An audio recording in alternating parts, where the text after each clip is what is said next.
Et aimez Thunderbolt, vous avez envie d'en savoir plus, vous avez envie de lire des comics et vous n'avez peut-être pas encore vu Thunderbolt.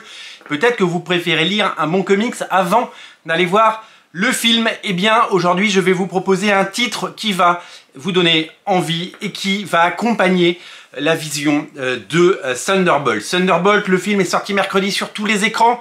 Il vient de sortir aux États-Unis. Il devrait rapporter entre 70 et 80 millions de dollars sur le sol américain, ce qui est un démarrage honorable aux États-Unis. C'est quand même plutôt un bon score vu l'état moribond du marché de façon générale.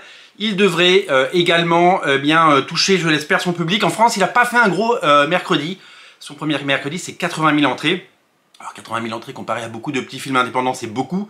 Mais c'est vrai que Marvel nous avait habitués à d'autres standards avec des énormes succès. Il est vrai que l'univers Marvel au cinéma souffre depuis plusieurs années, et même si les films sont un peu mieux par moment, eh bien les gens se sont tout simplement lassés. Cette fatigue est réelle, la super-héros fatigue. Peut-être que ce film arrivera à toucher un public différent et on verra comment il se maintient au fil des semaines et on verra à la fin eh bien, où est-ce qu'il arrive. Thunderbolt, c'est un concept assez bizarre puisque c'est un petit peu comme les Gardiens de la Galaxie. Les héros que vous voyez au cinéma, c'est-à-dire Bucky, Black Widow, le Red Guardian, eh bien certes il existe des comics que Panini vient d'éditer ou de rééditer avec ces personnages mettant en scène à peu près cette équipe, j'ai envie de dire, mais ce n'est pas l'équipe originelle. Quand les Gardiens de la Galaxie sont arrivés au cinéma, avec le film de James Gunn, on a découvert des personnages qu'on avait certes déjà vus dans les comics, mais si on prenait les comics Gardiens de la Galaxie, parus dans Titan, par exemple à l'époque, parus dans les années 80, toutes les incarnations qu'on a pu avoir des Gardiens de la Galaxie, et même si vous prenez eh bien, des bouquins comme Annihilation, qui est disponible en omnibus, Annihilation par exemple, eh bien, vous avez une équipe des Gardiens de la Galaxie qui n'est pas celle que vous avez à l'écran. Parce que ce sont des équipes qui ont évolué. Ce sont des équipes qui ont évolué, et ce sont des équipes qui ont changé de membres et d'équipage, avec des personnes et des super-héros qui ne sont pas toujours les mêmes. Donc Thunderbolt, quand vous regardez ce que vous avez à l'écran au cinéma, c'est pas du tout la même incarnation que la série originelle de Mark Bagley et de Kurt Busiek qui est disponible en omnibus. 2 omnibus sont sortis, le 3e arrive dans les prochains jours. C'est pas du tout cette équipe-là et c'est même pas du tout le même concept. C'est un peu un nom fourre-tout, Thunderbolts, pour proposer des équipes aujourd'hui de personnages et de personnalités souvent en marge de reste de l'univers. Et donc la dernière incarnation, avec Bucky et avec tout le staff que je vous ai cité, c'est elle qu'on voit au cinéma. Donc il y a pas mal de choses qui sont sorties chez Panini Comics ce mercredi avec beaucoup de propositions, une anthologie, nous sommes les Thunderbolts, il y a une série récente avec une équipe, comme je l'ai dit, qui ressemble à celle que vous voyez à l'écran, mais il n'y a pas d'adaptation. Si vous allez voir, si vous regardez la série Netflix One Piece et que vous lisez le manga, c'est à peu près la même chose. Si vous regardez la série sur Prime Invincible et si vous lisez le comics Invincible, c'est la même chose. Chez Marvel, on prend des concepts et on les triture pour les adapter au cinéma. Civil War n'était pas la même chose au cinéma et à l'écran. Les Avengers, l'ère d'Ultron par exemple, c'est pareil, c'était pas le même comics, ils ont repris le titre, le concept, et ils ont brodé quelque chose de différent autour pour pouvoir plaire peut-être à un très grand public, puisque vous le savez, Marvel et Disney visent un très grand public. Donc, des propositions, il y en a, vous pouvez y aller. Honnêtement, je pense pas qu'il y ait de mauvais comics dans ce que propose Panini. Il y a une sélection courte de 4 ou 5 titres. Peut-être qu'on aura la chance de vous en parler la semaine prochaine. Moi, pour l'heure, je me suis dit, après avoir vu le film, et vous avez peut-être vu ma chronique sur Radio Comics, puisque je l'ai faite dès le lendemain de la sortie, j'ai envie de mettre en avant un titre parce qu'il y a un personnage qui a une importance magistrale dans ce récit. On savait que le personnage de Sentry allait être un des protagonistes et le grand méchant ou le grand gentil, comme vous voulez, de cette saga. Mais on ne pensait pas que ce dont il souffre et le mal qu'il habite allait être au centre du débat.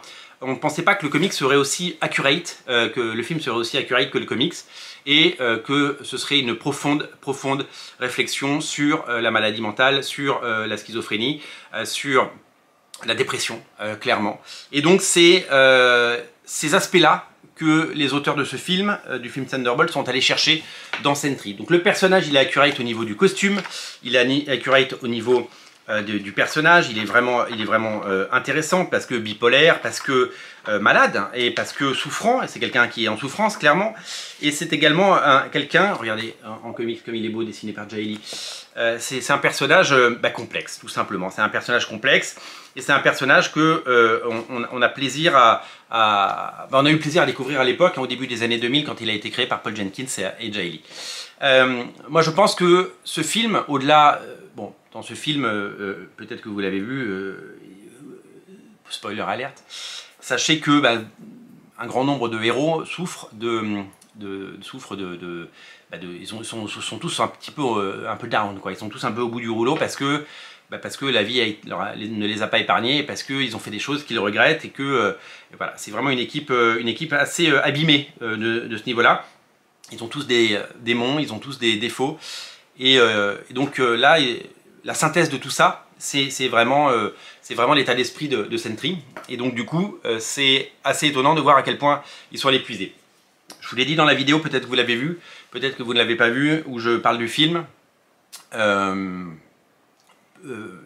Quand il s'appelle... Quand Paul Jenkins a créé ce personnage, il voulait parler de dépression, il voulait parler de bipolarité, il voulait parler de toutes ces choses-là, très graves, de ces maladies mentales qui abîment la vie des gens et qui sont invisibles. Quand il a fait ce comics pendant 20 ans, depuis 20 ans, tout le monde lui dit merci. Tous les gens qui souffrent de ce type de problème lui disent merci d'avoir rendu visible ça, merci d'en avoir parlé, et merci d'en avoir parlé dans un comics Marvel, donc c'est-à-dire quelque chose d'éminemment plus populaire. J'espère que le film évidemment aura le même écho, et Paul Jenkins, qui était consultant sur le film, a veillé à ce que tout le monde soit bien entendu conscient de tout ça et que le personnage raconte cette histoire-là. Et c'est cette histoire qui est racontée. Et donc pour tout cela, je vous invite à découvrir Sentry. Sentry, c'est un personnage qui est apparu au début des années 2000 chez Marvel Comics, créé par Paul Jenkins et Jay Lee. Alors à l'époque, ils nous ont fait un petit coup de marketing disant que c'était une vieille création de Stan Lee oubliée dans un tiroir et qu'ils l'avaient ressorti, et ils nous avaient montré des vieux dessins de l'époque en disant regardez, c'est Sentry, regardez comme c'était fait à l'époque, regardez, c'est Jack Kirby qui le dessinait à l'époque, alors que c'est pas du tout Jack Kirby qui a fait ces dessins, c'est Jay Lee, avec le style de Jack Kirby. Ils nous ont fait des fausses couvertures de comics. Finalement, le personnage, son histoire dans la vie réelle et son histoire dans le comics sont un petit peu recoupées, puisque le parti pris a été de dire qu'il a toujours été là. Il a toujours été là, mais les gens l'ont oublié. C'est-à-dire qu'il a été là à la création des Avengers, il a été là avec l'arrivée des mutants, il a été là à toutes les époques, mais on l'a oublié. On l'a oublié. Et donc voilà, c'est ça le point de départ. Et donc on va découvrir ce personnage, je vous l'ai dit, fatigué, bipolaire, perdu, abîmé, malade, et qui va combattre contre son côté obscur. Voilà, c'est ce qu'on peut dire. Et je pense que c'est un bouquin qui, grâce à ce film, peut être redécouvert. Vraiment, je vous le recommande plus que tout, parce que vraiment, c'est une merveille. Moi, je l'avais adoré, je l'ai en single issue, j'ai ce Deluxe qui date d'il y a quelques années. Ça vient de ressortir en must-have. Je vous l'ai mis en miniature de la vidéo. Et je vous invite à le lire. Il y a la première mini-série, sur Sentry qui sort et qui s'appelle donc juste Sentry. Et après, il y a des crossovers avec d'autres personnages que vous allez découvrir, qui est dessiné par une ribambelle de dessinateurs talentueux. Il y a notamment Bill Sienkiewicz, il y a également Phil Winslade, Mark Texeira et Rick Leonardi, des auteurs hyper talentueux pour nous raconter cette histoire. Donc ça, c'est une histoire complète. Il y a une sorte de suite qui s'appelle Sentry Reborn par le même auteur, Paul Jenkins, qui sort également en Deluxe et dont je ferai l'acquisition cette semaine, normalement, si tout va bien, parce que j'ai pas eu le temps d'y aller et de m'en occuper. Et vraiment, lisez Sentry, parce que c'est le comics à lire. C'est le comics à lire avant ou après d'aller voir le film. Voilà, c'est le comics à lire. Merci d'être aussi nombreux à regarder Radio Comics. Merci pour votre fidélité. Et moi, je vous dis évidemment à très bientôt pour de nouvelles aventures et de nouvelles émissions. N'oubliez pas de vous abonner si ce n'est pas déjà fait. Vous êtes très nombreux et merci d'être aussi nombreux. Salut!